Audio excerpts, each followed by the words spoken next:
আপনারা কি আমাকে বিয়ে দিতে চান নাকি চান না? আচ্ছা, চাই কতজন? হাত তুলো। নাকি না? আবারও তথ্য ফাঁস করলেন পরিমণি, কি হয়েছিল তার সঙ্গে এবং সে এখন কতটা খুশি আছেন। পরিমণি বলেন, কোনো তথ্য ছাড়াই আমার বাসা সার্চ করা হয়, কিন্তু তাদের প্রতি আমার কোনো আক্ষেপ বা অভিযোগ নেই। তবে পরিমণিকে গ্রেপ্তার করে বেশি দিন আটকাতে পারে নাই। সে সত্য ছিল, তার বিরুদ্ধে যতটুকু মামলা আছে সব ছিল প্রতারণা ও মিথ্যা। খালি ধৈর্যটা ধরতে হয়, আর আমি ধৈর্য ধরছি ভাই। তিনি আরও বলেন, আমি ধৈর্য ধরেছি বলে সত্যটা সামনে এসেছে এবং আমি মামলা থেকে জামিন পেয়েছি এবং আপনাদের সামনে কথা বলতে পেরেছি। তবে আমি বিয়ে ছাড়া এখন একাই ভালো আছি এবং সামনে আরও ভালো থাকব।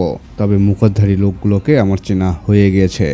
তবে সবার সামনে সত্যটা আসার ক্ষেত্রে আমি আজকে অনেকটা হ্যাপি এবং অনেকটা খুশি।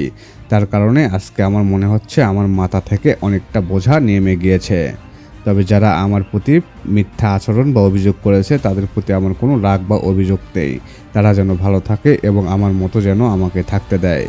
আমি আগের মতো আমাকে আবার গুছিয়ে নেব। তারা কতটা খারাপ লোক সেটা তাদের কথার মাধ্যমে বোঝা যায়। এবং তারা আবারও অভিযোগ করেছে আমি মানুষকে ব্ল্যাকমেইল করি, মানুষকে প্রেমের ফাঁদে ফেলি। সেগুলো সম্পূর্ণ ছিল বানোয়াট এবং গুজব। যদি আমার প্রতি অভিযোগগুলো সত্যি হতো তাহলে আজকে আমি জেল হাজত থেকে ছাড়া পেতাম না। আজকে আপনাদের সামনে এসে কথা বলতে পারতাম না, কারণ আমি বুঝি আমি এগুলো কিছুই করি নাই। আমার প্রতি অভিযোগগুলো ছিল সম্পূর্ণ মিথ্যা এবং বানোয়াট। সেটা আপনারা অবশ্যই বুঝতে পারতেছেন।